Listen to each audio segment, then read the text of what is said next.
Assalamualaikum warahmatullahi wabarakatuh. Perkenalkan, nama saya Muhammad Doni Kusuma dari Universitas Negeri Malang, Fakultas Sastra, Prodi S1 Pendidikan Bahasa Mandarin, dan saat ini saya berada di semester 2. Pertanyaan pertama mengenai apa yang paling kamu sukai dari inovasi perusahaan Google dan mengapa menjadi JAC adalah cara terbaik bagi saya untuk menyalurkan antusiasme. Yang paling saya sukai dari Google adalah bagaimana mereka tidak hanya menciptakan sebuah teknologi, tapi juga membangun ekosistem yang benar-benar memudahkan dalam kehidupan sehari-hari. Mulai dari Google Maps, Google Classroom, dan Google Text yang bisa membantu kegiatan pembelajaran, Google Drive, dan lain sebagainya. Semua tools itu terasa simpel dan benar-benar membantu dalam kehidupan sehari-hari. Lalu menjadi JSE adalah cara terbaik bagi saya untuk menyalurkan antusiasme karena saya bisa menjadi jembatan antara teknologi Google dan mahasiswa di kampus saya. Meskipun saya sendiri bukan berasal dari jurusan IT, saya berasal dari jurusan pendidikan, justru itu mendorong saya untuk membantu teman-teman melihat bahwa teknologi bisa dikaitkan dengan berbagai bidang lain seperti pendidikan, hukum, dan lain sebagainya. Lalu yang kedua mengenai Tech Pencil, saya memiliki ide atau gagasan untuk merancang kegiatan bernama Google Escape Room, di mana ini adalah permainan berbasis kelompok yang melibatkan mahasiswa di kampus, di mana peserta harus menyelesaikan serangkaian tantangan menggunakan berbagai tools dari Google, seperti Google Docs, Google Maps, dan tools Google lainnya untuk menuju ke ruangan berikutnya.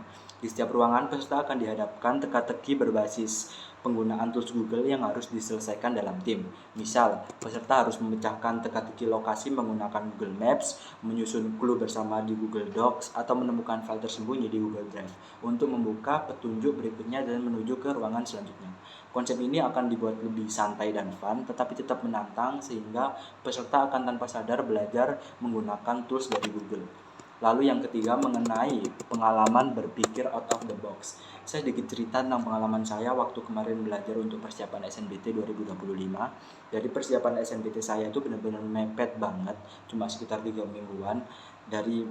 Dengan waktu singkat itu, saya itu tiba-tiba muncul banyak sekali ide atau strategi untuk mengerjakan beberapa subtes yang jarang banget dipikirkan oleh orang lain. Contoh di subtes penalaran umum. Jadi saya punya tips di subtes penalaran umum. Kan penalaran umum itu ada 30 soal dengan waktu 30 menit. Jadi estimasi pengerjaannya adalah satu soal 1 menit. Nah, terkadang urutan soal penalaran umum itu nomor 1 sampai nomor 10 penalaran induktif, nomor 11 sampai 20 itu penalaran deduktif, nomor 21 sampai 30 itu kuantitatif. Nah, umumnya orang itu akan ngerjain urut dari nomor 1 sampai nomor 30. Nah, itu tuh menurut saya kurang efektif, terutama di bagian kuantitatif, karena nanti di bagian kuantitatif kan ngerjainnya bakal panik karena ngerjain sambil ngelihat tampilan waktu yang udah mepet, misal kurang 5 menit atau kurang 3 menit. Otomatis mengerjainnya bakal nggak tenang. Apalagi bagian kuantitatif itu menurut saya tidak cukup dengan estimasi waktu 1 menit. Jadi instead of ngerjain dari nomor 1, kalau tips dari aku, waktu awal buka soal penalaran umum, kita bisa langsung buka ke nomor 21, which is kuantitatif. Nah, dari situ kan mulai ngerjain yang kuantitatif supaya nggak panik karena tampilan waktu itu masih lama, masih 30 menit. Jadi ngerjain itu bakal lebih nyantai, tapi kalian harus tetap ngeset di otak kalau ngerjainnya tuh harus selesai di waktu 10 menit atau mentok-mentok lebih 12 menit.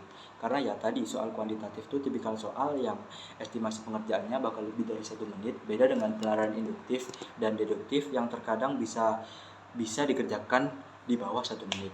Nah, itu tuh salah satu pengalaman saya yang waktu itu benar-benar tiba-tiba kepikiran untuk nyiptain strategi seperti ini yang jarang banget dilakuin oleh orang-orang atau bahkan nggak ada.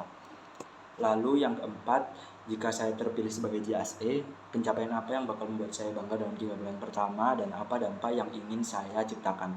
Jika saya terpilih menjadi JAC, pencapaian yang akan membuat saya bangga adalah saya bisa menjadi bagian dari komunitas yang berisi individu-individu inspiratif dari penjuru Nusantara yang memiliki semangat yang sama dengan saya untuk membangun awareness mahasiswa terhadap teknologi di lingkungan kampus. Saya juga ingin menciptakan minimal satu signature event di kampus yang tidak hanya menarik banyak peserta tapi juga memberikan pengalaman belajar yang fun, yaitu Google Escape Room tadi. Selain itu, saya ingin membuktikan bahwa menjadi melek teknologi bukan hanya milik mahasiswa dari jurusan IT, tetapi mahasiswa dari latar belakang pendidikan seperti saya juga bisa menjadi pionir dan menginspirasi orang lain untuk lebih aktif dalam memanfaatkan teknologi. Terima kasih.